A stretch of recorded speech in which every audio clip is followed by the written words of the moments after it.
Newton का second law जो था, न्यूटन सेकेंड लॉ, ये क्या था? Simply F is equal to ma। ठीक है, ये होता है नेट फोर्स, और you can say resultant of all the forces, vector sum of all the forces acting on the body. हम क्या कह सकते हैं? Vector sum of all the forces acting on the body is equal to mass times its acceleration,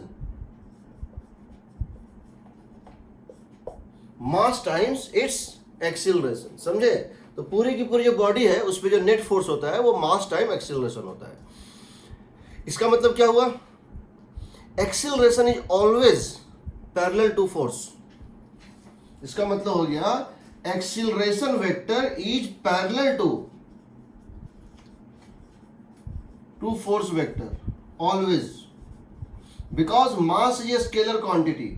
mass is a scalar quantity, और जब मास multiply होता है तो डायरेक्शन नहीं बदलता। जब पॉजिटिव नंबर से किसी वेक्टर को मैग्नीफाई करते हैं, जब पॉजिटिव से किसी वेक्टर को मल्टीप्लाई करते हैं तो उसका मैग्नीट्यूड बढ़ जाता है, डायरेक्शन वही रहता है। ठीक है, अब देखो इस पे हम आएंगे और इसी पे हमारा पूरा फोकस होगा, बट उसके पहले हम एक थ्योरेटिकल लॉ है थर्ड लॉ, उसको बता देते हैं। ठीक है, अब आते हैं थर्ड लॉ पे। ये तो simple F equal to ma है, अभी हम तुमको F इक्वल टू ma ही बता रहे हैं। फ्यूचर में हम इसको भले ये कर दें, क्या बोलते हैं, इसको हम रिफाइन कर दें। अभी वो टाइम नहीं कि इसको हम रिफाइन करें, रिफाइन करने का टाइम बाद में आएगा। ठीक है, सो देखो, so what we are doing now is that we are coming to third law. तुम जानते हो थर्ड लॉ हम लोग जनरली पढ़ते हैं, to every action there is an equal and opposite reaction. To every action there is equal and opposite reaction. ठीक है, तो हम ये जानना चाहते हैं कि to every action there is equal and opposite reaction का मीनिंग क्या है। ठीक है, देखते हैं। न्यूटन का थर्ड लॉ हम अगर उस फॉर्म में लिखें जो हमारे काम का फॉर्म है, जो हमारे काम का फॉर्म है, तो वो फॉर्म ये है। देखो, न्यूटन का थर्ड लॉ जो है वो ये है, इसको समझना।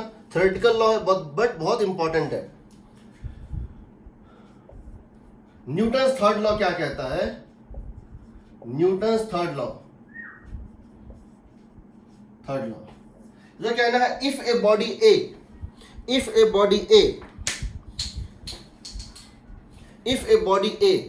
exerts a force vector F, if a body A exerts a force vector F in body B, then body B exerts a force vector minus F on body A. समझो, if a body A exerts a force vector F, if a body A exerts a force vector F on body B, then body B exerts a force minus of vector F on body A. समझो, अगर दो particles हैं A और B, अगर दो particles हैं A और B, अगर B ने A पर फोर्स कितना लगाया, या मान लो ये B है और ये मान लो A है। अगर A ने, if a body A exerts a force vector F on body B, body A ने बॉडी B पे वेक्टर F फोर्स लगाया है, तो बॉडी B बॉडी A पे वेक्टर माइनस F लगाएगा, उसका निगेटिव वेक्टर लगाएगा। That means to every action there is equal and opposite reaction. Out of these two, F and vector F and vector minus F, any one can be called action, other is reaction. We cannot differentiate. देखो, F का negative minus F लिखे हैं, हम इसको भी F लिख सकते हैं, इसको भी माइनस F लिख सकते थे। एक दूसरे का निगेटिव है, ये पता नहीं है कौन निगेटिव है, कौन नेगेटिव कौन पॉजिटिव, रेफरेंस फ्रेम है। मैं चाहूं अगर लेफ्ट को पॉजिटिव मान लूं, अगर लेफ्ट को पॉजिटिव मान लूं, तो ये वेक्टर मेरे लिए क्या होगा, पॉजिटिव, और ये हो जाएगा नेगेटिव। सो एक्शन रिएक्शन कौन है इसमें पता नहीं होता है। एक्शन रिएक्शन म्यूचुअल पेयर होता है, they are equally important. That means F and F F and minus F are action reaction pair.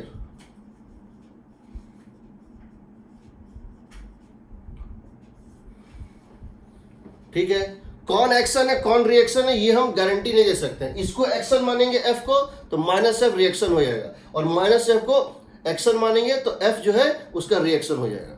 ठीक है, पहली बात. दूसरी बात, forces always exist in pairs. जब भी कोई फोर्स कहीं क्रिएट होता है तो उसका पेयरिंग फोर्स कहीं ना कहीं जरूर क्रिएट होता है, याद रखना. समझ रहे हो? इसका मतलब है that forces always exist in pairs.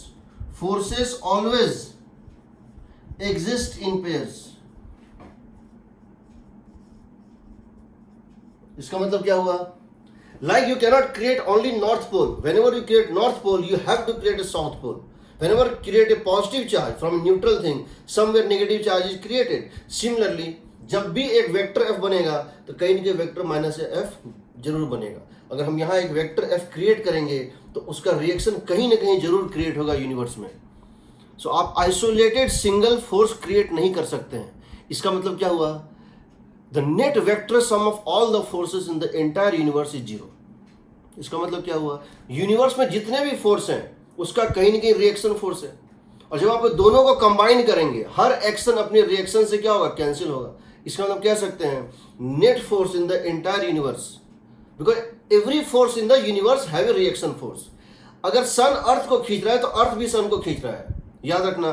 Therefore हम कह सकते हैं इसका एक आउटकम, इसका हम आउटकम कह सकते हैं entire sum of all forces in the universe is 0. ठीक है. नेक्स्ट पॉइंट इसमें जो है इंपॉर्टेंट है थर्ड लॉ में, वो क्या है? थर्ड लॉ में जो नेक्स्ट पॉइंट इंपॉर्टेंट है वो है action and reaction acts on different bodies. बहुत important. Action and reaction can not act on same body. ये देखो, फोर्स ये था, ये क्या था? ये था force exerted by A on B. This is a force exerted by A on B. This is a force exerted by B on A. समझो इस बात को. सो पहले यहां तक किसी को डाउट है? मैं ऊपर का पार्ट मिटाऊंगा, मुझे इसमें और पॉइंट्स जोड़ने हैं. सिंपल स्टेटमेंट है थर्ड लॉ का. Whenever A exerts a force vector F on B, whenever A exerts a force vector F on B, then B exerts a force vector minus F on A. ठीक है. यहां तुमको दो चीज समझना है. क्या समझना है? समझो. तुमको ये चीज समझना है, तुमको ये चीज समझना है कि देखो, हमने यहां डायग्राम बनाया था. वो क्या बनाया था? ये हमने A लिया था, या ये हमने मान लो B लिया था, और ये हमने मान लो A लिया था. हमने कहा था दिस इज अ फोर्स. अगर अट्रैक्टिव फोर्स है तो रिपल्सिव होगा, तो उसका उल्टा होगा. This is a force exerted by A on B. This is the force exerted by A on B, and this is the force exerted by B on A. ये वो force है जो A B पे लगा रहा है, ये वो फोर्स है जो A B पे लगा रहा है. This is, call it FBA. FBA means what? FBA means force exerted by A, or like this, by A on B. By A, first letter means who is applying the force, exerting the force, and second means on whom it is exerting the force. And this is FBA. They are equal and opposite. So this is F, then this is minus F. Force exerted by A on B is negative of force. अब याद रखना, कोई भी body अपने ऊपर force नहीं लगा सकता है. Any body cannot exert force on itself. So A cannot exert force on itself. A can exert a force on B. A can exert a force on C. A can exert a force on D. ठीक है।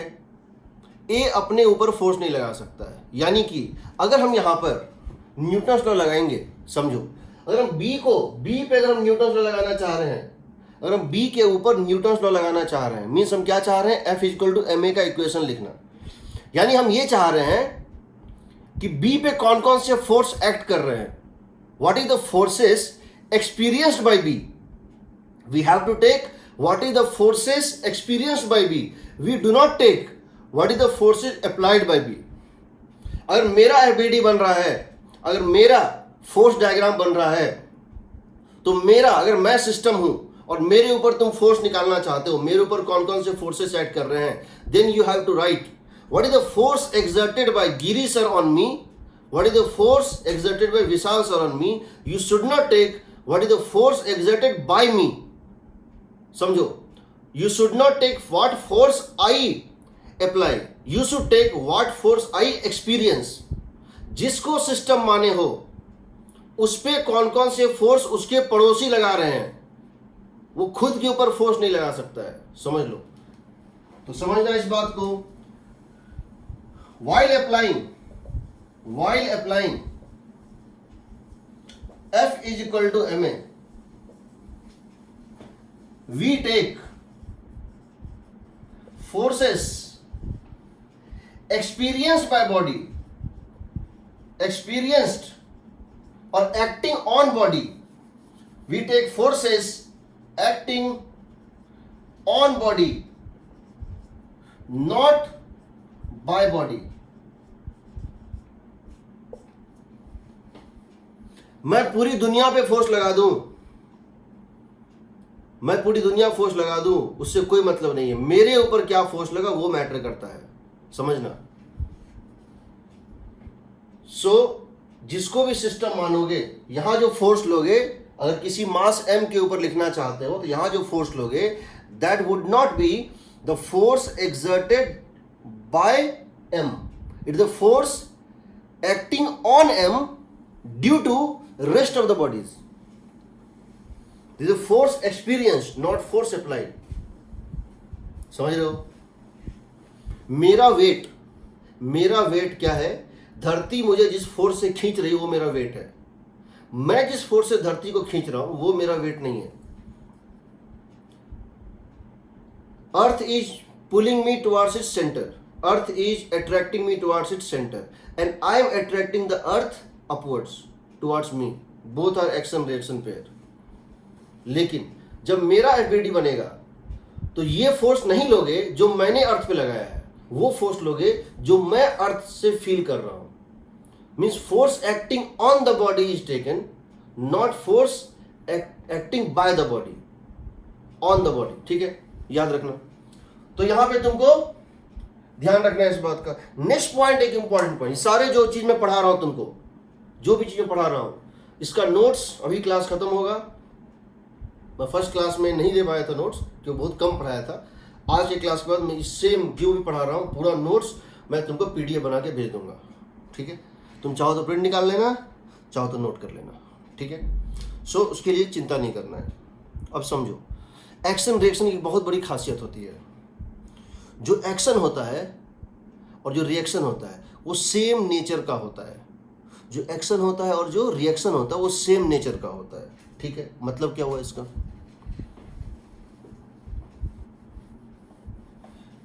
Action and reaction are of same nature, समझो।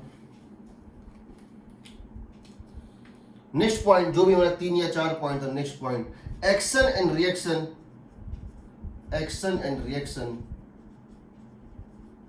Are of same nature. इसका मतलब क्या हुआ, and they always act on different bodies. Different bodies का मतलब है एक ही सिस्टम के ऊपर एक्शन और रिएक्शन दोनों नहीं आ सकता है। बहुत लोगों को कंफ्यूजन होता है कि घोड़ा तांगे को खींच रहा है, the horse is pulling the cart and the cart is pulling the horse, then why is the cart moving? Cart is moving because the main problem here is that we think that when horse is pulling the cart and cart is pulling the horse, so force is zero. Net force is zero. Actually, net force is zero on the entire system. If you take the cart, then cart is experiencing only one force. That is the force exerted by the horse on the cart. We cannot take the force exerted by the cart on the horse as a force acting on the cart. जो तांगा, जो cart है, वो जो force horse पे लगा रहा है वो हॉर्स के फोर्स डायग्राम में आएगा, और जो घोड़ा फोर्स कार्ट पे लगा रहा है वो कार्ट पे आएगा. दोनों एक साथ कभी नहीं आएगा. सो फोर्सेस, इसका मतलब क्या हुआ, इस लाइन का मतलब क्या हुआ, action and reaction cannot act. Action and reaction cannot act on same body. So do not try to cancel it. देखो, जब एक साइकिल एक ट्रक से टकराती है, जब एक साइकिल एक ट्रक से टकराती है तो जितना फोर्स साइकिल ट्रक पे लगाता है उतना ही ट्रक साइकिल पे लगाता है. जितना फोर्स साइकिल ट्रक पे लगाता है उतना ही ट्रक साइकिल पे लगाता है. लेकिन असर अलग अलग होता है. क्यों होता है? फोर्स अलग है, फोर्स सेम है, एक्शन रिएक्शन, बट मास अलग है. मास डिटरमाइन करता है कि किस पे इंपैक्ट का असर ज्यादा होगा, किसकी वेलोसिटी में चेंज ज्यादा होगा. ये मास पे डिपेंड करता है, ये फोर्स के कारण नहीं है. फोर्स तो इक्वल एंड अपोजिट ही है. एक मोटा बच्चा और एक पतला बच्चा होता, दोनों में लड़ाई होता है तो मोटा बच्चा पतले बच्चे को धक्का देता है तो पतला बच्चा इसका मतलब मोटे बच्चे को धक्का दिया. लेकिन बिकॉज वो दुबला पतला बच्चा जो उसका मास कम है उसके ऊपर उस धक्के का असर ज्यादा पड़ता है. So that is mainly because of mass. So we are not saying that everything is equal in opposite. We are just saying force is equal in opposite. तो अगर तुमको इंपैक्ट देखना है, जो बच्चा मोटा है, फैटर बच्चा है जिसका हेल्थ ज्यादा है, उसका अगर तुम देखना चाहते हो उस पर असर क्या पड़ा, तो तुम कौन सा फोर्स लोगे, जो दुबले पतले बच्चे ने उसके ऊपर लगाया. वो डिटरमाइन करेगा कि उसके ऊपर क्या उसका इंपैक्ट पड़ेगा. उसी तरह से अगर पतले बच्चे के ऊपर, दुबले पतले बच्चे को तुम निकालना चाहते हो, उसके ऊपर क्या इंपैक्ट हुआ कोलिजन के बाद या धक्के के बाद, उसके ऊपर क्या ये हुआ, असर हुआ, तो तुमको वो फोर्स नहीं लेना है जो दुबले पतले बच्चे ने लगाया था. तो ये लेना है जो फोर्स मोटे बच्चे ने पतले बच्चे पे लगाया था. So what happens to me as a force in dynamics depends on what is the force I experience, but not the force originating from me, the force coming to me. Force acting on me would determine my Newton's laws.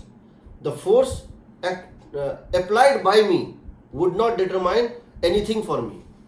वो मेरे लिए कोई मायने नहीं रखता है Newton's laws में. इसको जब इलस्ट्रेशन मायने बताएंगे तो देखो इसका मतलब क्या है, इस लाइन का मतलब क्या है, action and reaction are of same nature. Action and reaction are of same nature. इसका मतलब क्या है समझो. इसका मतलब यह है कि अगर टेंशन है, टेंशन का रिएक्शन भी टेंशन ही होगा. टेंशन अगर एक्शन है तो रिएक्शन भी टेंशन ही होगा. टेंशन अगर वेट है, mg है, तो रिएक्शन भी कहीं ना कहीं वेट ही होगा. टेंशन अगर ये नॉर्मल है, एक्शन अगर नॉर्मल है तो रिएक्शन भी नॉर्मल ही होगा. एक्शन अगर फ्रिक्शन है तो नॉर्मल, तो रिएक्शन भी फ्रिक्शन ही होगा. ठीक है. तो मैं तुमसे क्वेश्चन पूछूंगा जब तुमको एफबीडी स्टार्ट करूंगा, मैं तुम्हें पूछूंगा हर फोर्स का रिएक्शन बताने के लिए. और जनरली 11th का स्टूडेंट इसको बहुत मिस्टेक करता है. जैसे एक टेबल के ऊपर एक बुक रखा हुआ है, एक टेबल के ऊपर एक बुक रखा हुआ है और ऐसे करके ये रखा हुआ है और ये इक्विलिब्रियम में है. तो जब इसका फोर्स डायग्राम बनाएंगे, यहाँ दो लेंगे, एक लेंगे mg नीचे और एक लेंगे नॉर्मल ऊपर. एक क्या लेंगे, mg नीचे और एक हैंड का नॉर्मल ऊपर. नाउ mg का रिएक्शन नॉर्मल नहीं होगा. mg का रिएक्शन नॉर्मल है, mg माइनस नॉर्मल 0 हो रहा है. mg is cancelling normal, mg इसके ऊपर ऐड करेगा नीचे और हैंड से इसको एक नॉर्मल मिलेगा ऊपर, mg नीचे नॉर्मल ऊपर, and they cancel out and it is in equilibrium. But that is not action reaction pair. Why? First thing, mg का रिएक्शन नॉर्मल हो ही नहीं सकता है. mg का रिएक्शन mg ही होगा, नॉर्मल का रिएक्शन नॉर्मल ही होगा. Therefore mg and normal can not be action reaction pair. First thing. Second thing, action and reaction cannot act on same body. Here mg and normal both are acting on the same body, so how can they be action reaction pair? So what is the action reaction pair? Mg is the force exerted by the earth on the block. Mg is the force exerted by the earth on the block. The reaction acts on the center of the earth. The reaction of this force is mg, same, acts on the center of the earth. ठीक है. उसी तरह से normal is the force exerted by this hand on the block in the upward direction. This hand surface exerts a force on the block in the upward direction. The block presses the hand with the same force in the downward direction. So action normal का reaction hand पे लगता है downward normally, और mg का reaction अर्थ पे लगता है, अर्थ के सेंटर पे अपवर्ड. वो सब हम देखेंगे, अभी तो स्टार्ट ही हुआ है. But theoretically you should be very clear. Physics is the science of theory. अगर आप थ्योरी में क्लियर हैं, आपके कॉन्सेप्ट क्लियर हैं, तो कभी कोई क्वेश्चन में कोई प्रॉब्लम नहीं आती है. The most scientific of all the science, the most systematic of all the science in the entire subjects हैं जो इज फिजिक्स, उसमें बिल्कुल कहीं भी एम्बिग्युइटी का कोई चांस नहीं रहता है. If you provided you understand. ठीक है, चलो.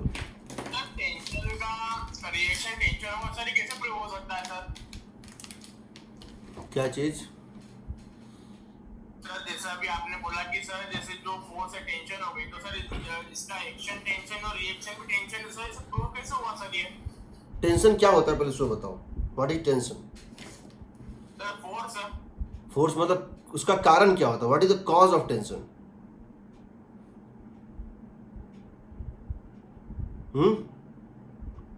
आ रहे हैं. अभी जो टॉपिक शुरू हुआ है, मैंने बस इंट्रोडक्शन दिया है, ये थर्ड लॉ खत्म नहीं हुआ है. हम जितनी भी फोर्स पढ़ेंगे सब में हम थर्ड लॉ का और सेकंड लॉ का साथ लेके चलेंगे. हम बताएंगे कि स्यूडो फोर्स स्यूडो क्यों होता है. स्यूडो फोर्स जब बताएंगे तो बताएंगे स्यूडो फोर्स जो होता है स्यूडो क्यों होता है, स्यूडो फोर्स क्या होता है, क्यों उसको स्यूडो कहते हैं. ठीक है, जो कि किसी बुक में नहीं दिया होता है, उसको स्यूडो क्यों कहते हैं. स्यूडो फोर्स को स्यूडो क्यों कहते हैं, ये बहुत उसका सोर्स नहीं होता, उसका रिएक्शन नहीं होता है. थर्ड लॉ वुड डिटरमाइन, दो चीज़ें थर्ड लॉ डिटरमाइन करता है. पहला कंजर्वेशन ऑफ मोमेंटम. उसका कहना है कि दुनिया में जितने भी फोर्स हैं उसके रिएक्शन पेयर होते हैं, इसलिए मोमेंटम, अगर वेक्टर एफ किसी मोमेंटम को क्रिएट कर रहा है, मोमेंटम एक वेक्टर क्वांटिटी होता है, अगर वेक्टर एफ किसी मोमेंटम को क्रिएट करेगा तो वेक्टर माइनस एफ उतना ही मोमेंटम उल्टा डायरेक्शन में क्रिएट करता है. That is why the system का टोटल मोमेंटम जीरो होता है. वो सब धीरे धीरे जो है करेंगे. अभी तो हम चाहते तो फोर्स को rate of change of momentum भी लिख सकते हैं, लेकिन हम ऐसा नहीं कर रहे हैं. ठीक है, बताएंगे, सब कुछ आएगा. चलो, now we are coming to Newton's laws. अब हमको F इक्वल टू ma लगाना सीखना है और जानना है कि कितने टाइप के फोर्स होते हैं. तो हम जो अभी अपने लिमिटेड कोर्स में अभी जो हम पढ़ेंगे, हम 4 फोर्सेस पढ़ेंगे टोटल. ठीक है, उसमें एक फोर्स फ्रिक्शन, उसको हम अलग से पढ़ेंगे, एक सेपरेट चैप्टर ही उस पर हम अलॉट कर दिए हैं. बच गया 3 फोर्स. कौन कौन सा? mg, नॉर्मल और टेंशन. उसमें स्प्रिंग फोर्स भी जोड़ देंगे. वैसे स्प्रिंग भी टेंशन फोर्स जैसा ही होता है, और हम सबके नेचर समझेंगे. अब समझो, we are coming to the forces that we are going to study and their characteristics. The forces that we are going to study, the forces that you are going to apply in this chapter and their characteristics. What are the characteristics of the forces? ठीक है, देखते हैं.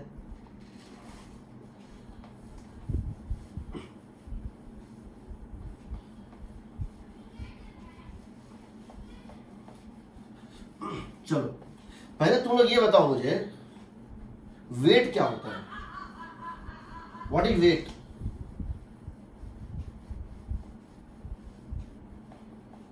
Define weight of a body. Define weight of a body. बताओ, what is wait of a body? Weight is the force through which Earth pulls the object towards its center. So what is the weight of earth?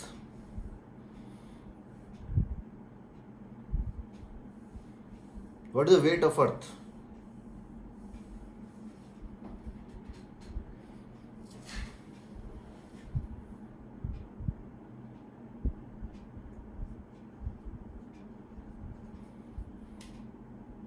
मान लो अर्थ का मास m है, capital M, तो what is weight of the earth?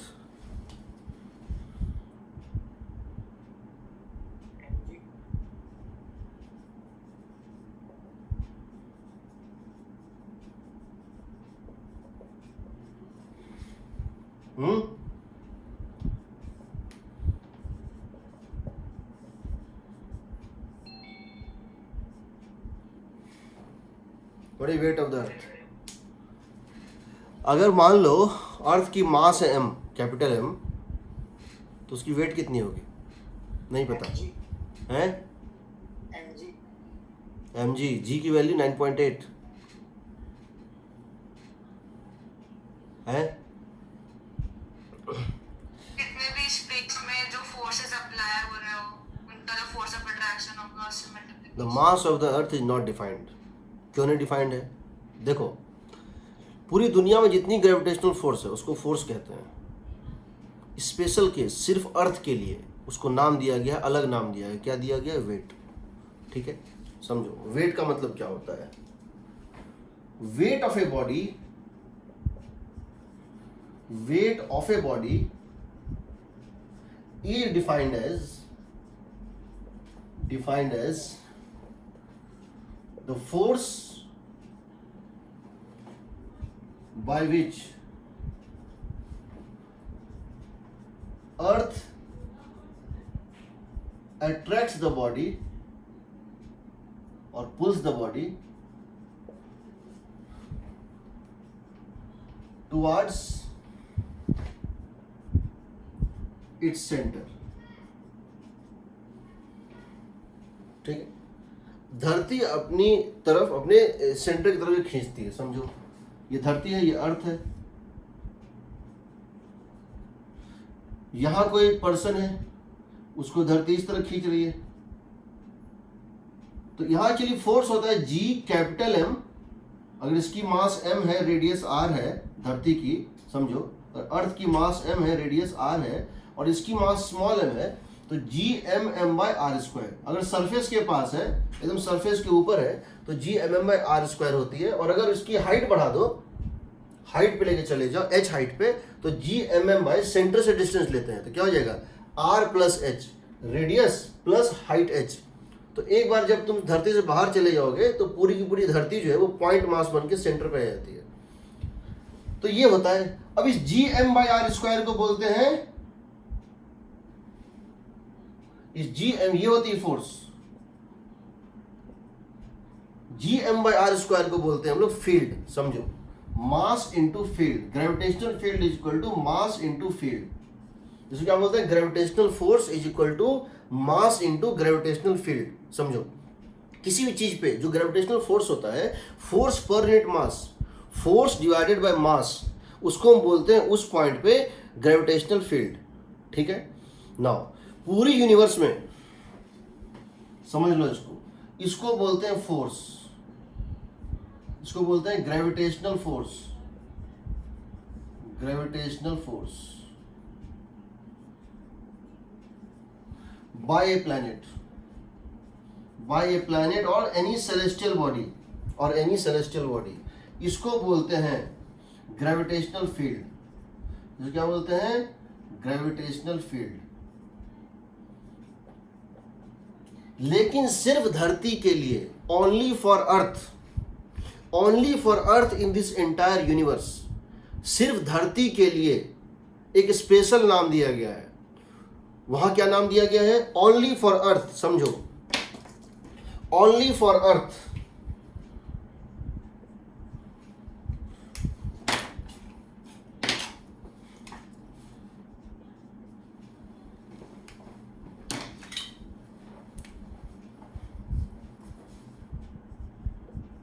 only for earth.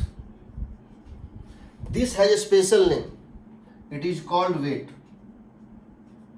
It is called weight.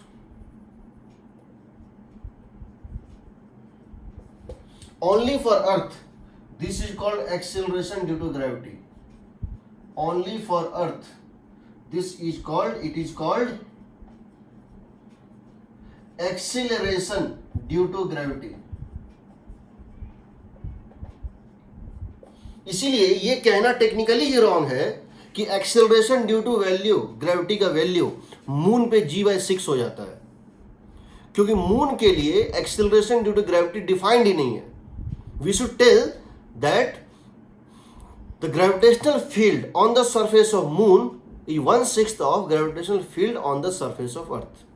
या अगर हम किसी Jupiter की बात करें या नेपच्यून की बात करें या किसी भी प्लैनेट की बात करें, तो हमको वहां पे वेट नहीं कहेंगे. हम अगर एक बॉल को यहां रखें, उसको वेट कह रहे हैं. जिस फोर्स से धरती एक बॉल को खींच रही है उसको वेट कहते हैं. जब उसी को हम मून पे लेके चले जाएंगे उसको ग्रेविटेशनल फोर्स ऑफ मून कहेंगे. बिकॉज वेट सिर्फ डिफाइन है किसके लिए? अर्थ के लिए. वेट में फोर्स एक्सर्टिंग बॉडी फिक्स है. कौन है? अर्थ है. इसीलिए अर्थ का खुद का वेट नॉट डिफाइंड है. क्यों है नॉट डिफाइंड? क्योंकि अर्थ अपने ऊपर क्या फोर्स लगाया? कुछ नहीं. डिफिनीशन ही है, वेट का डिफिनीशन ही है the force by which anything is attracted towards the centre of the earth. तो अर्थ जितना फोर्स किसी बॉडी पे लगा रहा है उसको उस बॉडी का वेट कहते हैं. मून जो फोर्स लगा रहा है किसी बॉडी पे उसको मून का ग्रेविटेशनल फोर्स कहते हैं. याद रखना हमेशा. ऐसा क्यों है? Because out of the entire universe there are many planets, galaxies, but there is only one mother and that mother is mother earth. So mother earth को सम्मान दिया गया है. ठीक है, तुम लोग भी तो ठीक है, तो उसको अलग नाम दिया गया है. Only for earth. वेट और एक्सेलरेशन ड्यू टू ग्रेविटी, अर्थ के अलावा कहीं भी उसका यूज मीनिंगलेस होता है. अब समझो, वैसे तो जो पर्सन यहां खड़ा था उसको अर्थ ऐसे खींचता है. जो पर्सन यहां खड़ा था उसको अर्थ ऐसे खींचता है. जो पर्सन यहां खड़ा था उसको अर्थ ऐसे खींचता है. और जो पर्सन यहां खड़ा था इसको अर्थ ऐसे खींचता है. बट और हर पर्सन को लगता है तो अर्थ इसको खींच रहा है और ये अर्थ को खींच रहा है. Same action reaction. अगर इस पेन का मास 1 kg है और g यहाँ 10 है, तो अर्थ इसको पुल कर रहा है अपने तरफ. किस फोर्स से? मास 1 kg m × g 10 न्यूटन से. तो ये भी अर्थ को पुल कर रहा है ऊपर. किस फोर्स से? 10 न्यूटन से. जब ये गिरता है ना तो हमको तो ये दिख रहा है ये गिर रहा है, बट इसके अंदर अगर एक, जब एप्पल गिरा था न्यूटन के सिर के ऊपर, तो एप्पल में, वो एप्पल एक्चुअली खराब था. उस एप्पल में के अंदर एक वर्म था, वर्म. ठीक है ना. तो जब एप्पल न्यूटन के ऊपर गिर रहा था ऐसे, तो एप्पल को के अंदर जो वर्म था उसको ये लग रहा था कि हम रेस्ट पे हैं और धरती मेरे तरफ आ रहा है.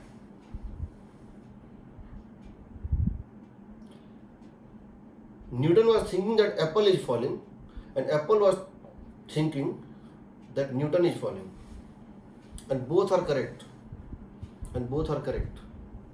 वो तो फ्रेम ऑफ रेफरेंस की बात है. तुम अर्थ पे बैठे हो, तुमको लगेगा कि तुम रेस्ट पे हो, लेकिन तो ये समझो. तो हम क्या कर रहे हैं? हम अभी जो चैप्टर ले रहे हैं वो ग्रेविटेशन चैप्टर नहीं ले रहे हैं. हम पूरी यूनिवर्स की बात ही नहीं कर रहे. हम करेंगे जब अलग से चैप्टर ही लेंगे. कौन सा? ग्रेविटेशन. तो हम सब कुछ ले लेंगे, मिल्की वे से लेके सब कुछ ले लेंगे, कैसे प्लैनेट घूमते हैं, क्या क्या होता है. अभी तो हमारा जो क्वेश्चन है वो डे टू डे लाइफ को लेकर है. टेबल, बेंच, ट्रक, बस, ट्रेन, यही सब है. तो हम यहाँ पे क्या कहते हैं? हम कहते हैं कि पहला फोर्स जो एक्ट करेगा वो होता है mg. पहला फोर्स जो होता है वेट, उसका मैग्नीट्यूड क्या होता है? समझो, उसका मैग्नीट्यूड होता है मास इंटू जी, और उसका डायरेक्शन होता है वर्टिकली डाउनवर्ड्स. वर्टिकली डाउनवर्ड्स का मतलब है परपेंडिकुलर टू ग्राउंड. बेसिकली ये टुवर्ड्स द सेंटर है. देखो, बेसिकली ये जो फोर्स है ये सेंटर की तरफ एक्ट कर रहा है. बट जब एक छोटा सा टुकड़ा लोगे सरफेस का, तो वो क्या दिखेगा? प्लेन दिखेगा. जब आप एक छोटा सा टुकड़ा किसी सरफेस का लेंगे एक ग्राउंड लेंगे तो वो ग्राउंड एक बहुत बड़े अर्थ का छोटा सा पैच है, एक बहुत बड़े फुटबॉल का एक छोटा सा पैच है। तो एक बहुत बड़े फुटबॉल पे अगर आप छोटा सा पैच बनाएंगे, वो पैच जो है क्या दिखेगा, वो फ्लैट दिखेगा। तो यहाँ पे इसका मतलब है कि इसके परपेंडिकुलर, इसको बोलते हैं हॉरिजॉन्टल लाइन, हॉरिजॉन्टल लाइन के परपेंडिकुलर होती है और ये mg होती है, ठीक है। तो ये वर्टिकली डाउनवर्ड्स होता है, ठीक है। और g की वैल्यू हम कांस्टेंट मानते हैं, हम मानते हैं डे टू डे लाइफ में 10 मीटर ऊपर चले जाओ, 5 मीटर नीचे चले जाओ, radius of earth 6400 kilometre, radius of earth 6400 kilometre के रेस्पेक्ट वो डिस्टेंस बहुत कम है, तो इसीलिए हर जगह g की वैल्यू क्या मानते हैं, यूनिफॉर्म मानते हैं। पहला फोर्स होता है mg, इसकी मैग्नीट्यूड भी कांस्टेंट है किसी मास पे और डायरेक्शन भी कांस्टेंट है। तो पहले हम हर कुछ चीज़ पे क्या लगाएंगे, फोर्स mg, पहला फोर्स क्या लगाएंगे, mg। और ये किस कैटेगरी का फोर्स है, ग्रेविटेशनल फोर्स।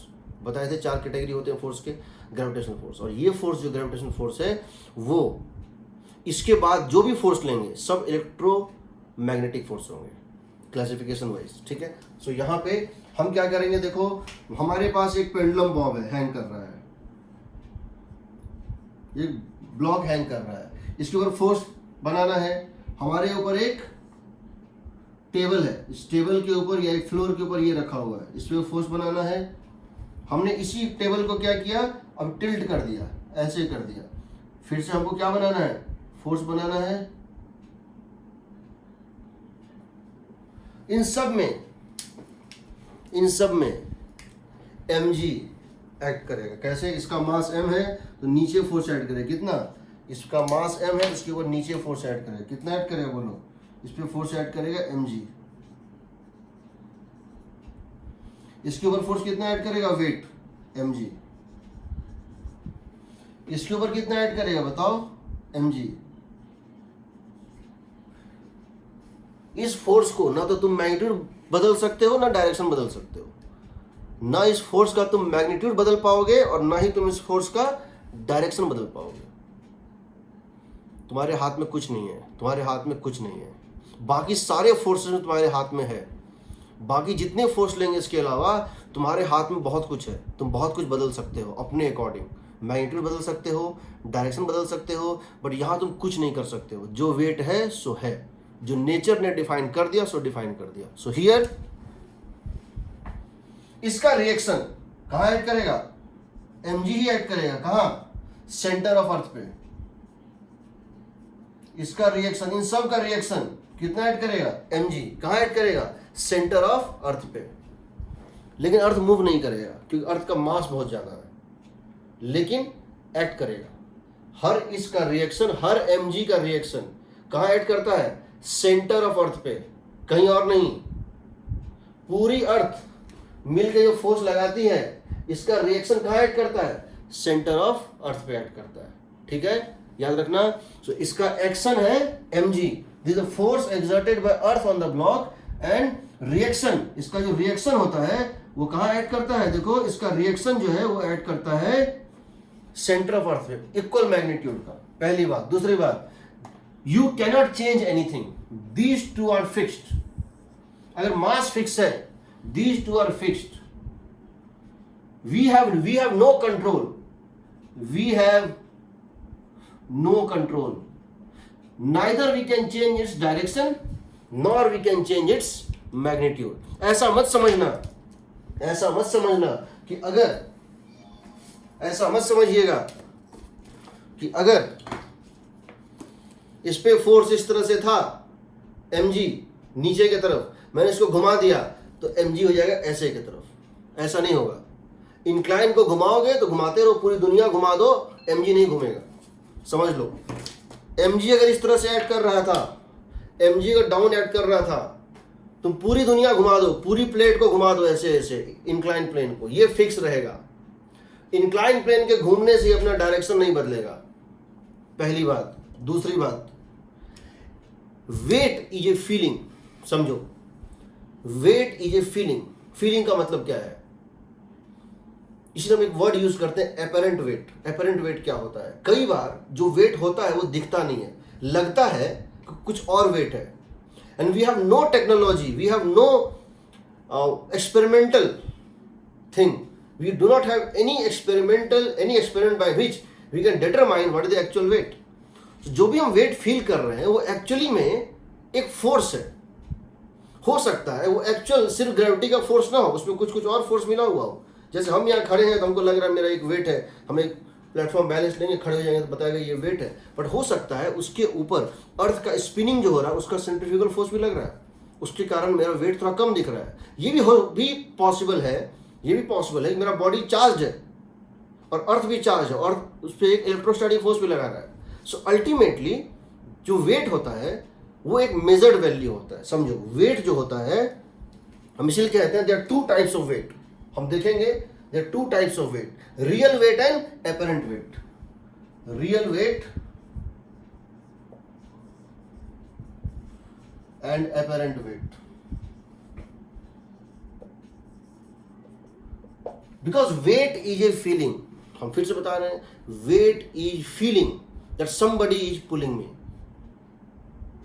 मेरे ऊपर एक फोर्स लग रहा है और वो फोर्स मुझे वेट का आभास कर रहा है.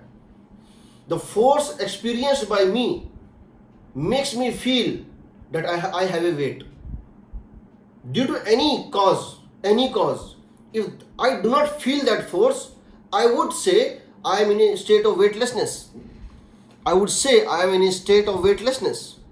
अजीब सी बात है. जब प्रोजेक्टाइल को फायर किया था ना, प्रोजेक्टाइल को फेंक दो, उस पर्सन को, उस प्रोजेक्टाइल को लगता है मैं वेटलेस हूँ. A feeling fully body feels weightlessness. ये क्या होता है ये तुमको बताएंगे. बट अभी के टाइम में तुमको सिर्फ क्या लिखना है, हर जगह फोर्स की मैग्नीट्यूड फिक्स mg और डायरेक्शन भी फिक्स. दुनिया में कुछ भी हो, ये डायरेक्शन नहीं बदलेगा. बदलने का तरीका मैं तुम्हें बताऊंगा डी एलम्बर्ट्स प्रिंसिपल में. Second force, tension. Second force हम कौन सा ले रहे हैं, टेंशन का फोर्स. ठीक है.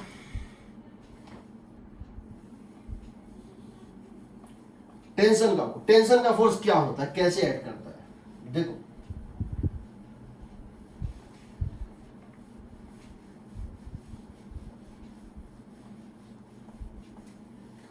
टेंशन का मतलब समझो, एक रस्सी से तुम किसी को खींच सकते हो. इसको बांधो, किसी चीज को, किसी ट्रक को या बस को या किसी भी ब्लॉक को बांधो, इसको खींचो. जब तक नहीं खींच रहे थे तब तक ये ढीला था, इसको बोलते हैं स्लैक. कुछ नहीं था इसमें. इसको पकड़ कैसे घुमा सकते हो. बट जब ये टाइट होगा ना तो इसको अगर घुमाना चाहोगे तो बहुत ताकत लगाना पड़ेगा. ये पूरा तन जाता है.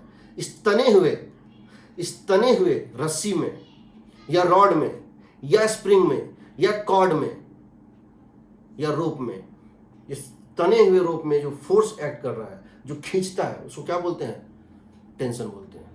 याद रहेगा. सो देखो टेंशन में क्या होता है पहले ये समझो. दूसरा हमारा फोर्स है टेंशन. हमारा दूसरा फोर्स है, उसका नाम है tension. In a string, in a tight or taut string or rope or rod or any linear body, any linear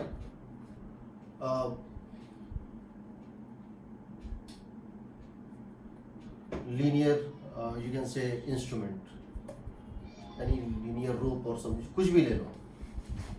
इसमें होता क्या है समझो. मेरे पास एक रस्सी है, ये रस्सी है, ढीला था, मैंने इसको खींचा तो टाइट हो गया तो ये फोर्स लगाने लगा. पहले ये फोर्स नहीं लगा रहा था, अब ये फोर्स लगाने लगा. कैसे लगाने लगा भाई, कुछ तो होगा जो उसको फोर्स लगा रहा है. होता क्या है समझो, ये जो मैटर होता है, ये जो चेन होता है, ये रोप होता है, चेन हो सकता है, इसको चेन मान सकते हो, कुछ भी हो सकता है. इसमें क्या होता है कि मॉलिक्यूल्स होते हैं. हम थोड़ा इसको बड़ा करके दिखा रहे हैं. देखो ये एक मॉलिक्यूल है, ये दूसरा मॉलिक्यूल है, ये तीसरा मॉलिक्यूल है, ये चौथा मॉलिक्यूल है, ये पांचवा मॉलिक्यूल है, ये छठा मॉलिक्यूल है. ये सब मॉलिक्यूल्स होते हैं जो आपस में बॉन्ड बनाए हुए होते हैं और इनकी एक इक्विलिब्रियम डिस्टेंस होती है. समझो ये सारे क्या है, एटम्स या मॉलिक्यूल्स हैं जिससे वो धागा या कुछ बना हुआ है। तो इनके बीच का एक डिस्टेंस होता है, इसको क्या बोलते हैं हम, इक्विलिब्रियम डिस्टेंस। इसको क्या बोलते हैं हम लोग, बॉन्ड लेंथ। इसको क्या बोलते हैं हम लोग, बॉन्ड लेंथ। केमिस्ट्री में पढ़े होगे बॉन्ड लेंथ क्या होता है। बॉन्ड लेंथ में क्या होता है, इनके बीच में, इन एटम्स के बीच में, ये एटम्स होते हैं, एटम्स या मॉलिक्यूल्स होते हैं, इनके बीच में एक पर्टिकुलर डिस्टेंस पे एक इक्विलिब्रियम होता है। इक्विलिब्रियम का मतलब क्या होता है कि अगर ये इसके नजदीक जाएंगे तो रिपल्सन होगा, जब इससे दूर जाएंगे तो अट्रैक्शन होगा। इस पर्टिकुलर डिस्टेंस पे इनके बीच में नेट फोर्स 0 है, मतलब पूरी फोर्सेस बैलेंस्ड है। जब भी ये इसके नजदीक जाएंगे तो इन पे रिपल्सन होता है, जब भी ये दूर जाते हैं इनमें अट्रैक्शन होता है। ये स्प्रिंग में होता है। अब क्या होता है, तूने यहां इसको, जब तक ये था वो था, अब तुमने इसको क्या किया, यहां फिक्स कर दिया। इसको मान लो तुमने यहां फिक्स कर दिया और तुमने इसको खींचा, यू पुल्ड इट।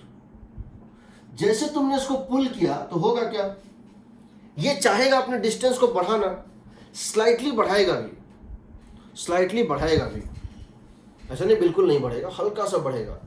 बट दो चीजें हो सकती हैं, अगर ये इलास्टिक रोप है तो बहुत बढ़ेगा, अच्छा खासा बढ़ेगा। अगर ये स्प्रिंग है तो अच्छा खासा बढ़ेगा। अगर ये रिजिड बॉडी है और ये बहुत स्ट्रांग बॉडी है, इसका अगर इंटर एटॉमिक फोर्स बहुत स्ट्रांग है, अगर वीक फोर्स है तो बढ़ेगा।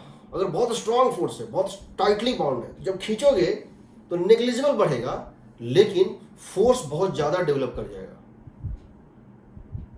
फोर्स बहुत ज़्यादा डेवलप, यानी कि स्लाइट डिफॉर्मेशन, जिसको हम नेग्लेक्ट करते हैं, slight deformation leads to large amount of restoring force.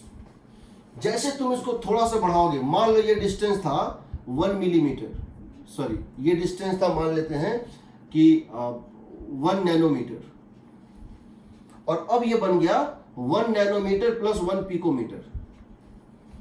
दो एटम्स के बीच का इक्विलिब्रियम डिस्टेंस था 1 nanometre, 10⁻⁹ metre.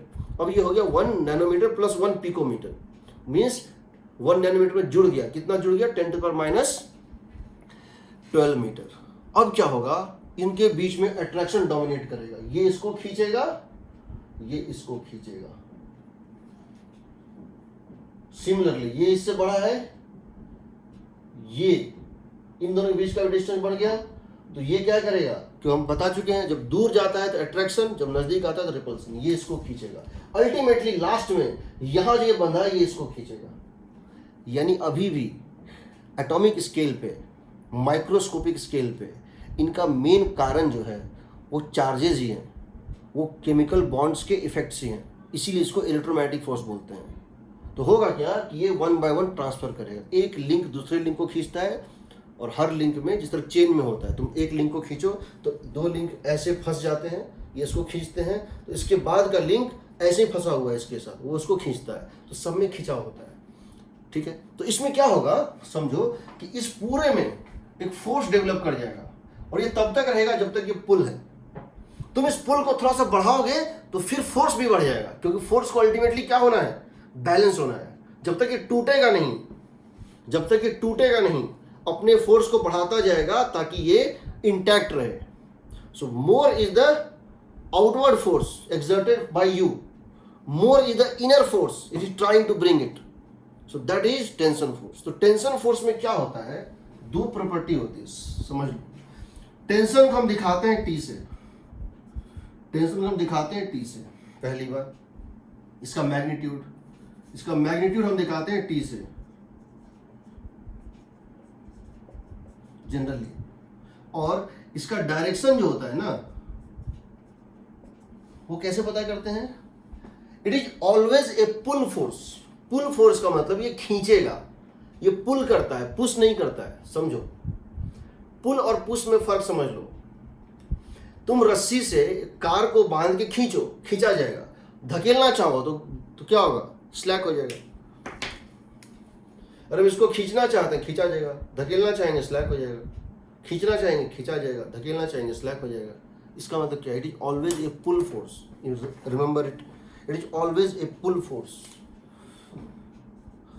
It is always a pull force. Pull force का मतलब क्या है समझो, एट एनी पॉइंट पुल का मतलब क्या है? मुझे कोई पुल कर रहा है, इसका मतलब क्या है?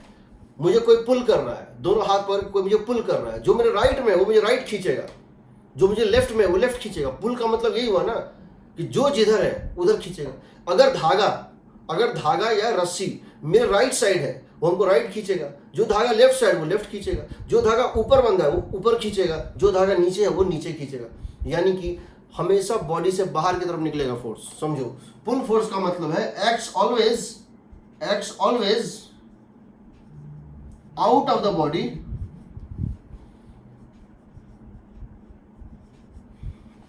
along the string।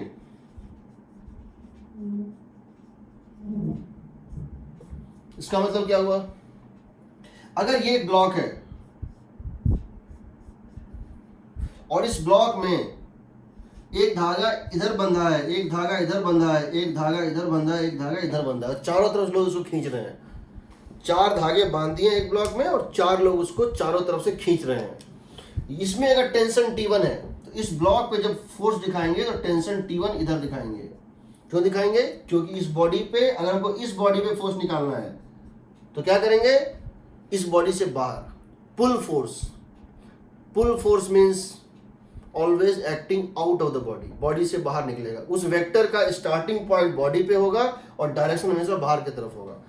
T2 इधर, T3 इधर, T4 इधर।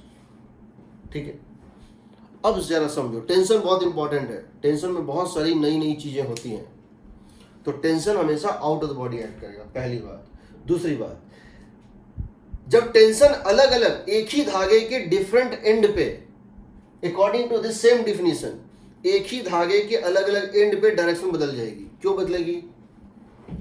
देखो,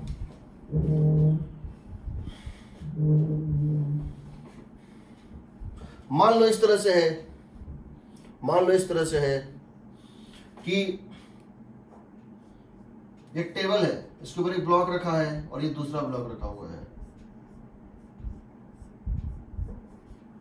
ये टेबल है, ब्लॉक रखा हुआ है, हम इसको पुल कर रहे हैं, वी आर पुलिंग इट। पुल करेंगे तो दोनों ब्लॉक चलने लगेगा, वो तो अलग बात है। इसको पुल करेंगे, अगर स्मूथ सरफेस है दोनों ब्लॉक मूव करने लगेगा। जब ये ब्लॉक मूव करेगा, इस धागे में अगर टेंशन T है, समझो इस धागे में अगर टेंशन T है, और हम इसको देखें, इस ब्लॉक को, इस ब्लॉक पे टेंशन किधर लगेगा? तो आउटवर्ड मतलब क्या हुआ? धागा इस ब्लॉक के रेस्पेक्ट में राइट में है, धागा इस ब्लॉक के रेस्पेक्ट में राइट में है, तो इधर फोर्स कितना लगेगा? T1 राइट लगेगा। यहां फोर्स कितना लगेगा? T1 राइट लगेगा। देखो, यहां फोर्स लगेगा T1 राइट, T राइट। और तुम इस ब्लॉक को देखोगे, इस पे फोर्स लगेगा कितना? T फोर्स लगेगा right, according to same definition, pull force. But जब तुम इस पे लोगे सेकेंड ब्लॉक पे, तो इसके लिए वही धागा, उसी धागे का पोजीशन इसके रेस्पेक्ट में क्या है? लेफ्ट है, तो ये इसको खींचेगा लेफ्ट।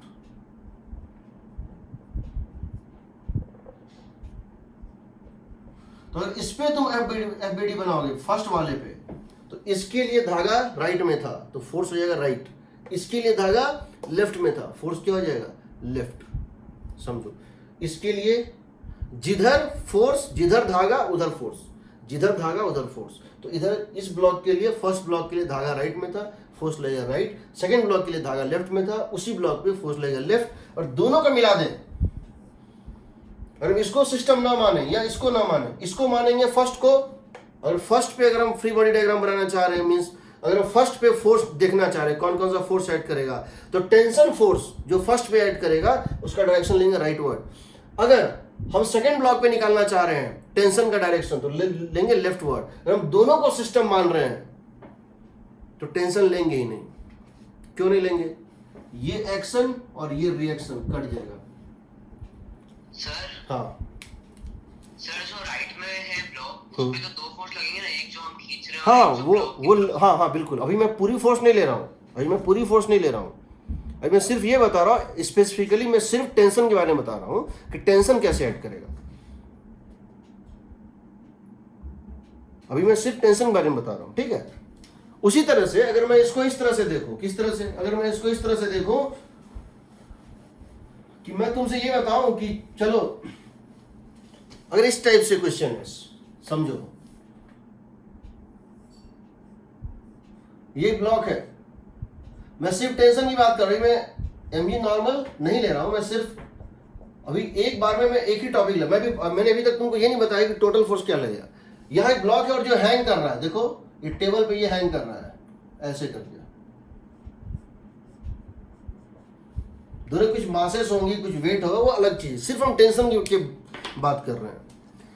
अगर इस धागे में टेंशन टी है, अगर इस धागे में टेंशन टी है, यहां से लेके यहां तक टेंशन टी है, क्यों टी होगा अभी तुमको बताएंगे, तो वही बताएंगे पुली का रोल क्या होता है।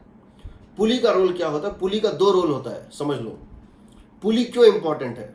पुली दो काम करता है, पहला फोर्स के डायरेक्शन को बदल देता है, फोर्स के डायरेक्शन को बदल देता है। तुम जिस डायरेक्शन में चाहो, तुमको खींचना है ऊपर, फोर्स लगाओ हॉरिजॉन्टल, तुमको खींचना है किसी चीज को ऊपर और फोर्स लगाओ हॉरिजॉन्टल, वो बदल देगा। Pulley can be used to change the direction first.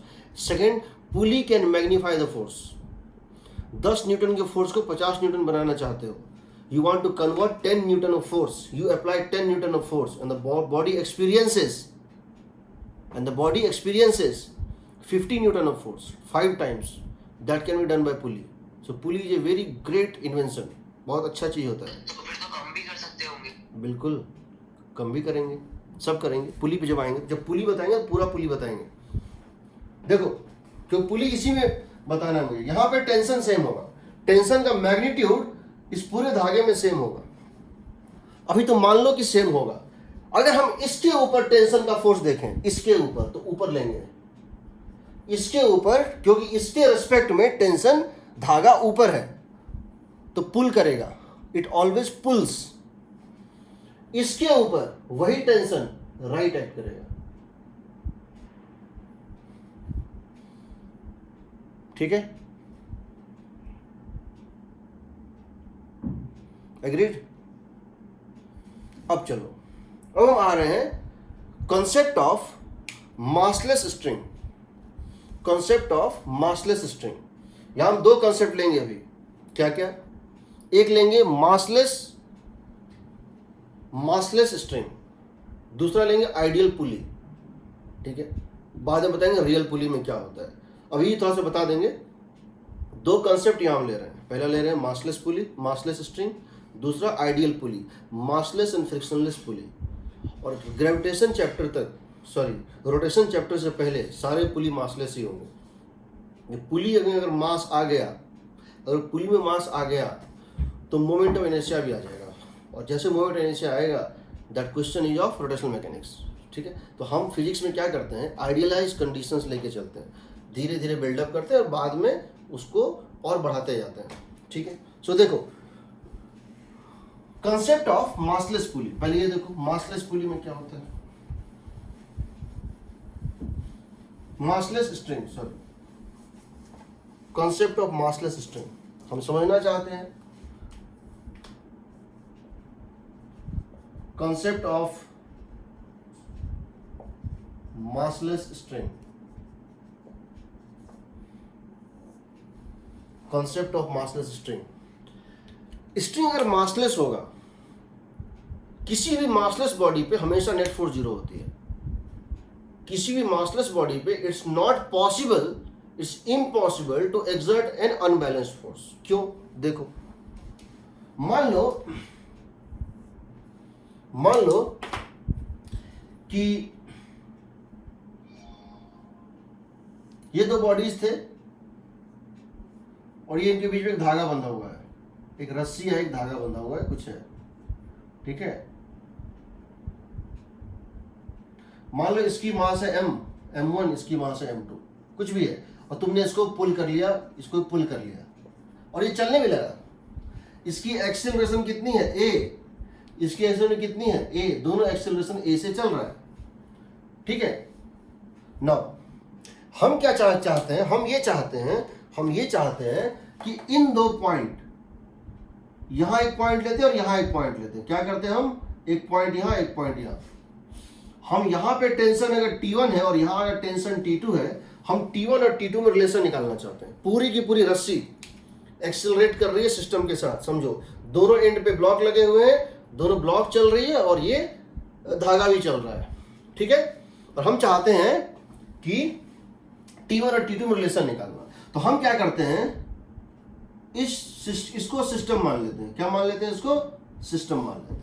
हम क्या करते हैं, A से B तक के पार्ट को सिस्टम मान लेते हैं। हम A से B तक के पार्ट को कट करके निकाल लेते हैं।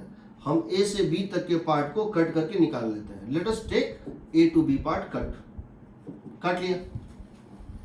जब काट लिया तो इसके अंदर के सारे फोर्सेस जो हैं इंटरमॉलिक्यूलर जो बताए थे, इसके अंदर जो एटम्स हैं, एक एटम दूसरे पे, दूसरा तीसरे पे, वो सब इंटरनल है, वो सब तो कट जाएंगे क्योंकि एक्शन भी है, रिएक्शन भी है।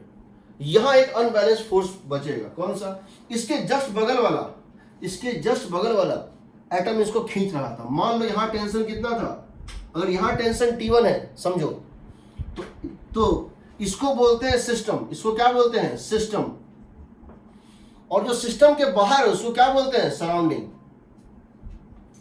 हमने इस धागे को कट कर लिया, ये धागा जो है इसका जो छोटा सा एक लेंथ ले लिया, कुछ लेंथ ले लिया, उसको बोल रहे हैं सिस्टम। तो ये अपने ऊपर तो फोर्स लगाएगा नहीं, इसके ऊपर फोर्स कौन लगाएगा? जो इसके दाएं बाएं है, पड़ोसी ही फोर्स लगाता है। इसके पड़ोस में ये पूरा था, इसके पड़ोस में ये पूरा था, तो इसके ऊपर टेंशन जो ऐड करेगा वो लेफ्ट वाला लगाएगा लेफ्टवर्ड, क्योंकि टेंशन का प्रॉपर्टी है, पुल होता है। लेफ्ट वाला लगाएगा लेफ्टवर्ड और राइट वाला लगाएगा राइटवर्ड। अगर इस पॉइंट पे टेंशन T1 था, यानी इस पॉइंट पे अगर इसको कट कर दो तो इस पार्ट को, कौन से पार्ट को? ये जो पार्ट था, इसके ऊपर ये T1 ऐड करता राइट, और इस पार्ट पे AB पे यही T1 ऐड करेगा लेफ्ट। उसी तरह से इस पार्ट पे समझो, अगर इसको सिस्टम मानते तो ये क्या होता? सराउंडिंग। तो इसके ऊपर फोर्स क्या लगता? बाहर के तरफ, T2 लेफ्ट, बट इसके ऊपर फोर्स क्या लगेगा? T2 right. तो इसका जो पड़ोसी है, इस AB के रेस्पेक्ट में, इस AB पार्ट के रेस्पेक्ट में धागे का दो पार्ट है। AB तो हो गया खत्म, AB के लेफ्ट में एक स्ट्रिंग है और राइट में एक स्ट्रिंग है, तो जिधर जो स्ट्रिंग है वो उसको खींचेगा। तो T1 T2, इसकी एक्सेलरेशन कितनी है? A। हम क्या लिखेंगे? हम लिखेंगे T2 minus T1, T2 minus T1 net force. हम राइट वर्ड को पॉजिटिव मान रहे हैं, हम राइट वर्ड को पॉजिटिव मान रहे हैं, समझो, हम राइट वर्ड डायरेक्शन को पॉजिटिव डायरेक्शन मान लेते हैं। तो इसका मतलब क्या हुआ? ये फोर्स हो गया पॉजिटिव, ये फोर्स हो गया नेगेटिव, एक्सेलरेशन क्या हो गया? पॉजिटिव। तो क्या लिखेंगे? T2 minus T1 net force is equal to mass into acceleration. T2 minus T1 is equal to mass into acceleration. Now mass तो जीरो है, एक्सेलरेशन नॉन जीरो है। एक्सेलरेशन है बट मास जीरो है, because mass zero है, because mass zero है। किसी भी finite acceleration से वो चल रहा हो तो मास इंटू एक्सेलरेशन जीरो होगा। यहां जीरो होने का कारण एक्सेलरेशन जीरो होना नहीं है, यहां जीरो होने का कारण मास ही जीरो होना है। मासलेस बॉडी बिना फोर्स के एक्सेलरेट कर सकता है, मासलेस बॉडी बिना फोर्स के, बिना नेट फोर्स के भी एक्सेलरेट कर सकता है। अब कहोगे सर ये कैसे पॉसिबल है? तो मासलेस भी तो पॉसिबल नहीं है। This is approximation, that approximation is valid under small amount of error. ठीक है, इसको जीरो कर दो, बिकॉज मास जीरो है, क्योंकि हम क्या कर रहे हैं? मासलेस स्ट्रिंग का कंसेप्ट ले रहे हैं। We are taking string to be massless, string is massless, string is massless. ठीक है, एक जो सिलाई का धागा होता है, जो सिलाई करने में धागा यूज करते हैं, वो धागा इतना कम मास होता है उसका कि किसी ब्लॉक या किसी स्केल से उसको मासलेस मान सकते हैं, कोई दिक्कत नहीं है, मासलेस। सो यहाँ T1 इक्वल टू कितना आ जाएगा? T2। इसका मतलब मासलेस स्ट्रिंग है तो टेंशन की मैग्नीट्यूड हर जगह सेम होती है। समझो, इन ए मासलेस स्ट्रिंग, यहां अगर टेंशन कितना है? T1, तो यहां कितना होगा? T1, यहां कितना होगा? T1, यहां कितना होगा? T1। इस एंड से इस एंड तक हर जगह टेंशन का मैग्नीट्यूड T1 ही रहेगा। सो कंक्लूजन क्या है? In a massless string, in a massless string, magnitude of tension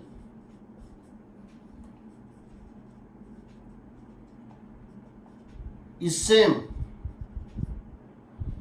from one end to another, from one end to another. और बच गया डायरेक्शन, तो डायरेक्शन में तुमको ये देखना पड़ेगा ना कि तुम किस पे फोर्स ले रहे हो। मैग्नीट्यूड तो समझ गए, यहां से चले और पूरे धागे पे चलते चले जाओ, हर जगह टेंशन का मैग्नीट्यूड सेम होगा। रही बात डायरेक्शन की, तो वो तो देखना पड़ेगा कि इस पे फोर्स लगा रहे हैं, धागा इधर है तो इधर, इस पे फोर्स लगा रहे हैं, धागा इधर है, वही धागा तो उधर, इस पे फोर्स लगा रहे हैं और धागा इसके रिस्पेक्ट में लेफ्ट है तो लेफ्ट, तो वो तो डिपेंड करेगा, वो तो केस बाय केस, वो तो डायग्राम देख के हम समझ जाएंगे। बट मैग्नीट्यूड ऑफ टेंशन पूरी जगह सेम होगी। अगर यही चीज ऐसा ना होता, अगर यही ऐसा ना होता, अगर इसमें मास होता, अगर इस रस्सी में क्या होता, मास होता, ये मासलेस नहीं होता, तो सिंपल मास को जीरो नहीं डालते, F इक्वल टू क्या करते एम ए, तो T2 क्या होता उसके में ज्यादा होता। क्यों होता T2 ज्यादा? T2 क्यों ज्यादा क्यों होता? बिकॉज उसको दो पुल है, एक राइट एक लेफ्ट, उसको दो पुल है, ये चाहता है लेफ्ट चले, ये चाहता है राइट चले, ये चल रहा है राइट। तो अगर मास होता तो T2 should be more than T1। अगर मास होता तो ये जीतता, this is winning, winning means this is pulling it and this is pulling it left and ultimately is going right, then T2 must be more than T1, T2 minus T1 is positive। अगर ऐसा होता, ये मास अगर होता, zero नहीं होता, massless string ना होता, तो T2 minus T1 होता positive, so T2 should be more than T1। लेकिन हमारे क्वेश्चंस में जब पहला क्वेश्चन लेना, पूरी SC वर्मा मासलेस रोप पे बेस्ड है, मासलेस स्ट्रिंग होगा हमेशा, बताऊंगा क्यों, ठीक है। सो पहली बात, पहला टेंशन का एक बहुत बड़ा सबक तुमको मिला, वो क्या मिला, टेंशन इज मासलेस, स्ट्रिंग में टेंशन का मैग्नीट्यूड हर जगह सेम होता है। दूसरा, पुली, पुली क्या होता है और उसका प्रॉपर्टी क्या होता है, समझो। Pulley, what is pulley and what is properties of pulley. यहाँ किसी कोई डाउट है? हम जो जो कंक्लूजन निकालते जाएंगे बाद में वही हमारा बेसिस होगा, वही हमारा, एक बार कंक्लूजन निकालेंगे वही हमारा बेस बनेगा बड़े बड़े प्रॉब्लम सॉल्व करने का। We would solve all the questions based on certain conclusions we draw. ये सब चैप्टर में होता है, चाहे रोटेशनल लो, चाहे सर्कुलर मोशन लो, चाहे वर्क पावर एनर्जी लो।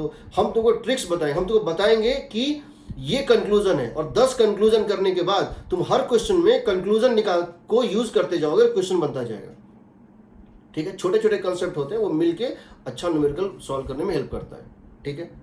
चलो नेक्स्ट कंसेप्ट ले रहे हैं पुली का। पुली क्या होता है, ठीक है।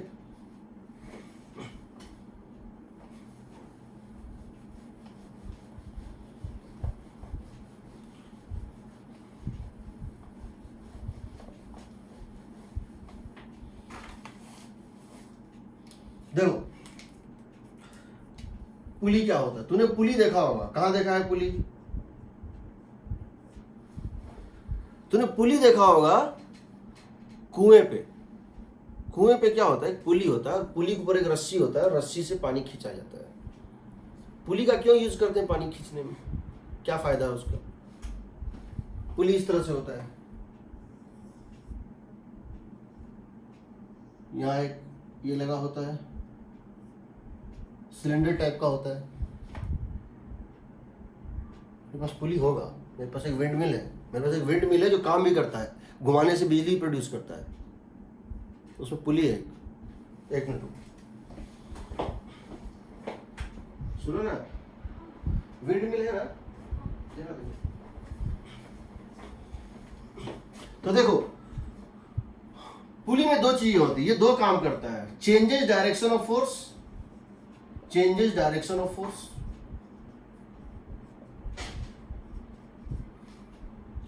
कैसे?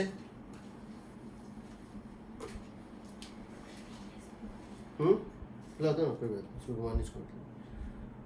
देखो ये होता है पुली,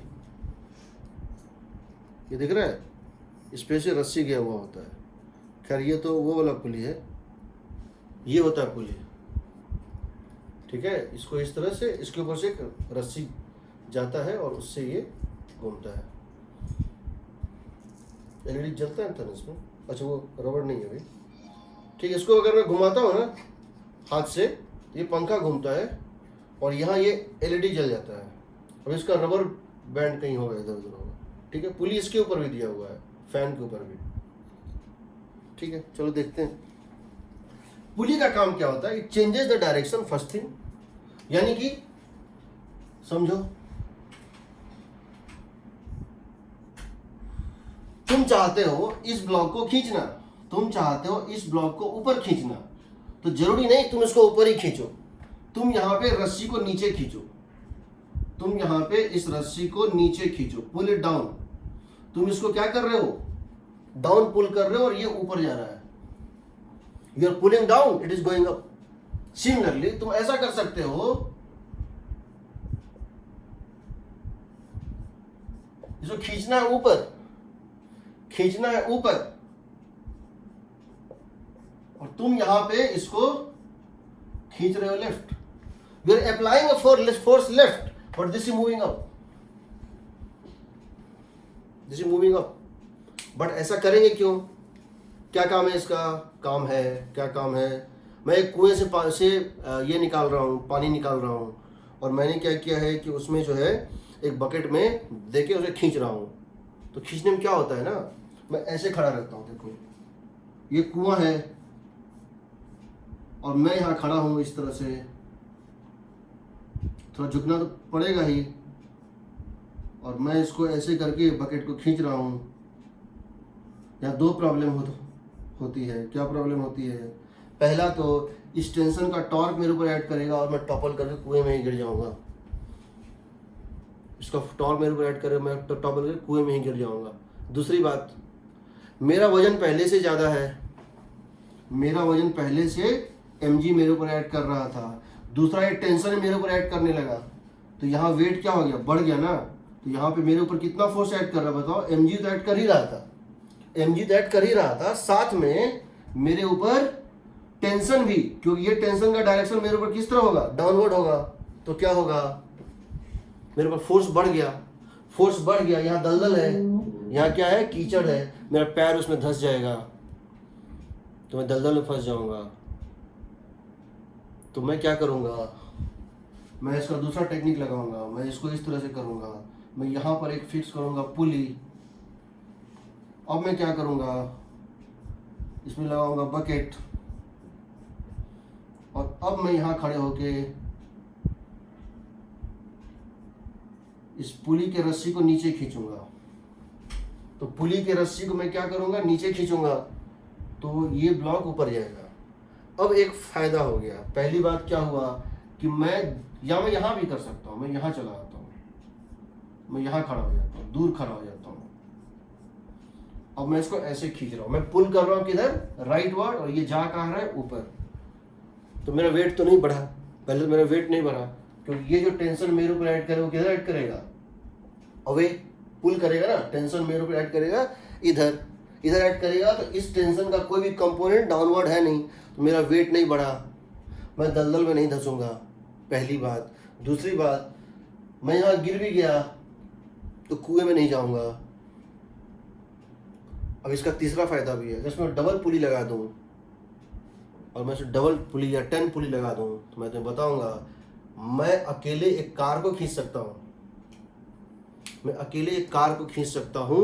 अगर 10 पुली लगा दूं तो मेरी फोर्स 10 टाइम्स हो जाएगी, पहली बात। दूसरी बात, मैं एक काम और कर सकता हूं, मैं एक चीज और प्रूव करूंगा कि टेंशन पूरे सिस्टम पे वर्क नहीं करता है, कॉन्सेंट्रेशन निकालने में काम देगा। मैं भी नहीं कर रहा हूं कि मुझे लगता है कि तुम लोग का, चलो मैं कर ही देता हूं, टाइम है, ठीक है।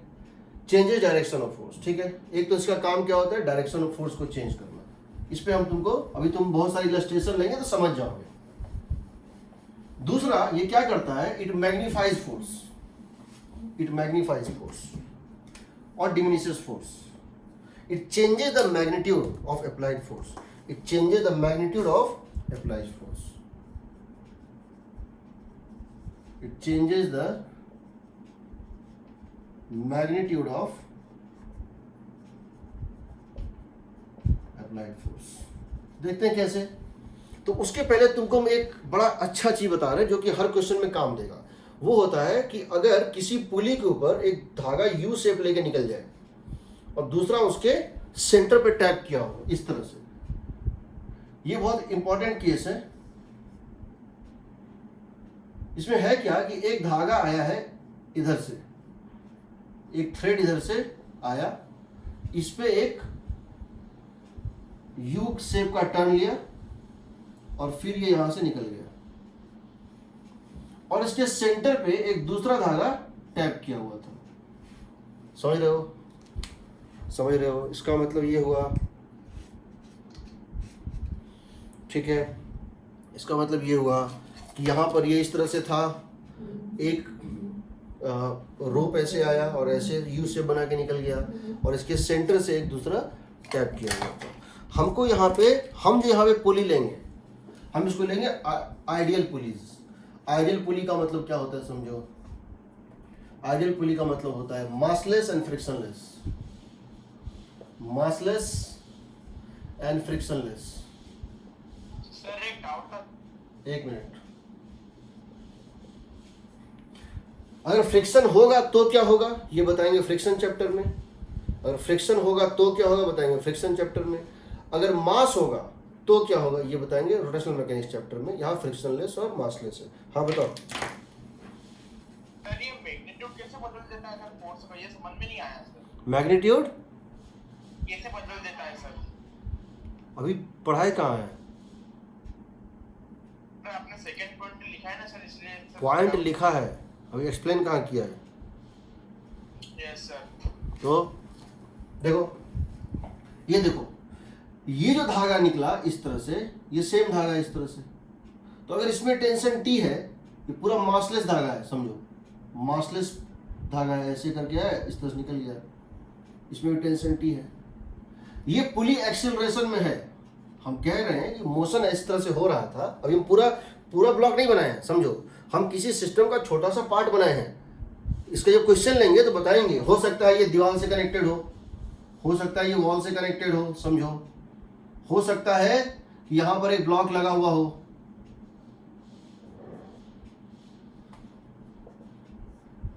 हो सकता है कि हम यहां पे इसको जो है एक दूसरा ब्लॉक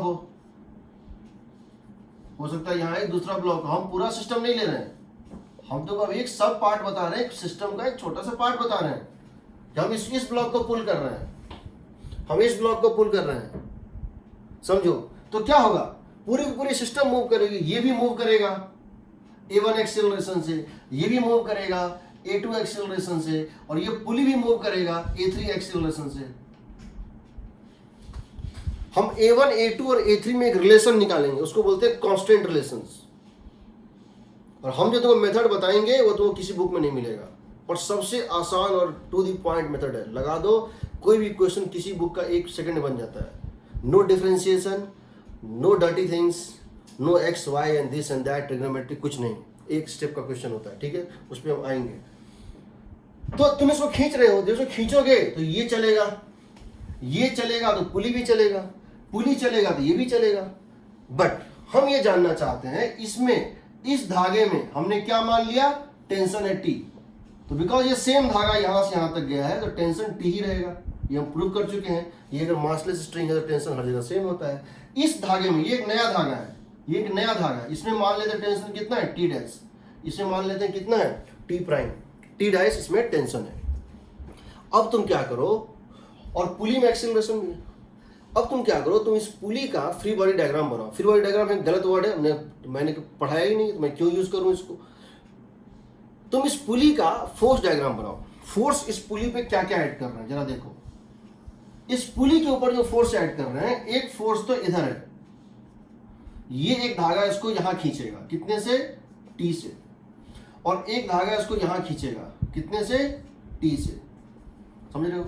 इस पुली के ऊपर एक धागा, देखो यहां से यहां तक, इस पूरे को हमने सिस्टम मान लिया, ये पूरा धागे का आर्क भी ले लिया, इस पूरे धागे का हमने इसके ऊपर क्या किया, ये तो मासलेस था ही, इस पूरा धागा को और प्लस इस पुली को हमने सिस्टम मान लिया। तो इधर से बताओ, यहां से कट किए थे ना, तो इसके लेफ्ट में धागा इस डायरेक्शन में होगा और इसके लेफ्ट में धागा इस डायरेक्शन में होगा। तो जिधर धागा होता है किसी सिस्टम के, उधर ही फोर्स लगाता है, पुल होता है।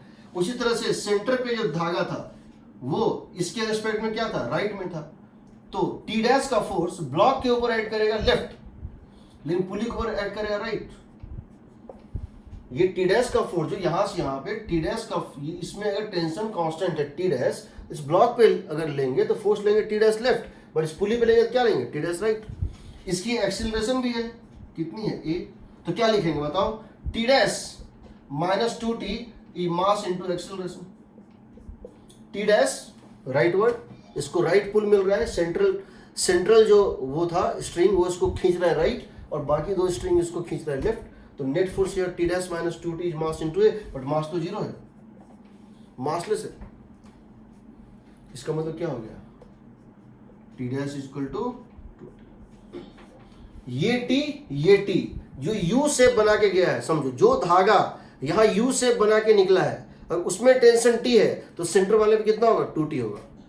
याद कर लो हमेशा के लिए, अगर जो धागा टी और टी यू से बना रहा है, अगर उसमें टेंशन टी है मैग्नीट्यूड, तो सेंट्रल टाइप पे कितना होगा 2t होगा। अब जरा ये बताओ,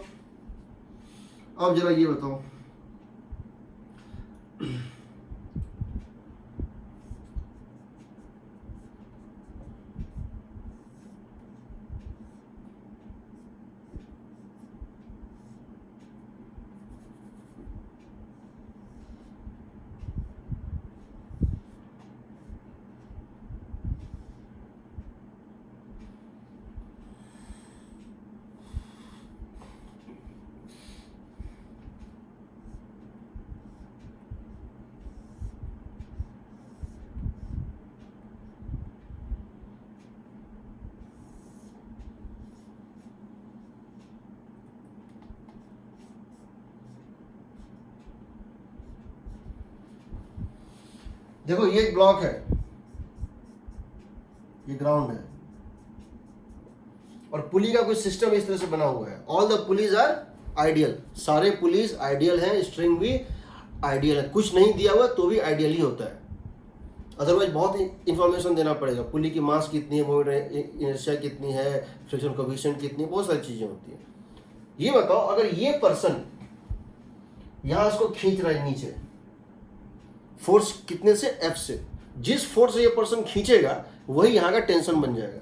सपोज इसमें टेंशन है टी, सपोज इस धागे में टेंशन है टी, क्योंकि ये पर्सन जो है बताएंगे, ये पर्सन इसको जिस फोर्स से खींचेगा, जिस फोर्स से हम किसी रस्सी को खींचते हैं वही वहां उस पॉइंट पे टेंशन हो जाता है। यहाँ टेंशन टी है, तो बताओ क्या हम कह सकते हैं अगर यहाँ टेंशन टी है तो इस पूरे धागे में टी ही होगा, और यहाँ टेंशन टी है, समझो अगर यहाँ टेंशन टी है तो यहाँ भी टी होगा, तो ये सेम धागा है ना ऐसे, फिर इसमें कितना होगा टी होगा, फिर इसमें कितना होगा टी होगा। बताओ तो, किसी कोई डाउट?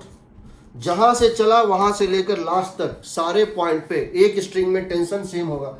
तो अगर यहाँ पे धागे में टेंशन का मैग्नीट्यूड टी था तो यहाँ भी टी होगा, क्योंकि वही धागा घूम के यहाँ आया है, यहाँ भी इसके बाद यही धागा गया टी, और फिर यहाँ भी टी होगा। अब ये बताओ यहाँ टी, तो इसमें क्या हो जाएगा 2t, यहाँ टी, बताओ इस पुली में देखो ये यू टर्न लेके निकला है, ये टी और ये टी, तो इस धागे में क्या हो जाएगा 2t। तो इसका मतलब इस ब्लॉक के ऊपर जो टेंशन ऐड करेगा वो यहाँ पे t ऊपर और यहाँ से 2t ऊपर, कितना हो गया 3t। हमने यहाँ पे धागे में टेंशन माना है t, तो इस पूरे धागे में जहां से जहां तक ये धागा कंटिन्यू कर रहा है सब जगह टेंशन हो जाएगा t, मैग्नीट्यूड वाइज हर जगह टेंशन हो जाएगा t, पहली बात। तो यहां से लेके और यहां से होते हुए पूरे पार्ट पे टेंशन होगा t। दूसरी बात, यहाँ पे t, यहाँ पे t, और ये क्या है यू टर्न ले रहा है ना, यहां से ये धागा यू टर्न ले रहा है, यहाँ टेंशन t, यहाँ टेंशन t, तो सेंट्रल टैप्ड धागे में टेंशन होगा 2t। अब जरा अगर तुम इस ब्लॉक पे फोर्स देखोगे टेंशन का, तो यहाँ दो धागा बंधा हुआ है, एक धागे में टेंशन है t और वो धागा उसके ऊपर है, ऊपर खींचेगा t से, और एक धागे में टेंशन है 2t, ये इसको ऊपर खींचेगा 2t से, तो इसके ऊपर नेट फोर्स कितना ऐड करेगा 3t। तुमने लगाया कितना था t, लग कितना रहा है 3t। तुमने कितना लगाया था, तुमने इस रस्सी को खींचा था नीचे, तुमने इस रस्सी को खींचा था नीचे, तुमने इस रस्सी को नीचे खींचा था, किस फोर्स से तुमने इस रस्सी को नीचे खींचा था, किस फोर्स से? टी फोर्स से। तुमने इस रस्सी को पकड़ के नीचे खींचा, किस फोर्स से? टी फोर्स से। यहां कितना फोर्स लग गया? 3T। तुमको बड़ा कमाल का चीज है भाई, बहुत कमाल का चीज है सर, मजा आ गया। वर्क का गेन नहीं होगा, फोर्स का गेन होगा, वर्क का नहीं होगा। हम प्रूव करेंगे। अगर ये पॉइंट नीचे चलेगा x डिस्टेंस से और तुम इस रस्सी को नीचे खींचोगे x डिस्टेंस से, तो ये पॉइंट ऊपर चलेगा x/3 डिस्टेंस से। यानी तुम जितना यहां वर्क करोगे, कितना? Force into displacement. तुमने यहां फोर्स कितना लगाया? t, गया कितना? x। समझ रहे हो? तो वर्क डन कितना होगा बताओ? तुमने इस रस्सी को पकड़ के नीचे खींचा, किस फोर्स से? t से। और ये रस्सी नीचे गया भी किस डिस्टेंस से? x से। तो तुमने यहां पॉजिटिव वर्क किया। कितना वर्क किया? t into x। समझ रहे हो? तुमने इस रस्सी को नीचे खींचा, force applied by you here is downward and displacement is also downward, they are in same direction. Work होता है फोर्स इंटू डिस्प्लेसमेंट, तो इसका मतलब t इंटू x। बट यहां पर जब उसको नीचे खींचो, यहां पर वर्क आएगा -tx, -3tx। मतलब यहां पे ये डिस्प्लेसमेंट है x/3। वो बताएंगे, बताना बचा हुआ है। पहले ये बताओ, यहां टेंशन t तो यहां 3t। समझ में आया कि नहीं?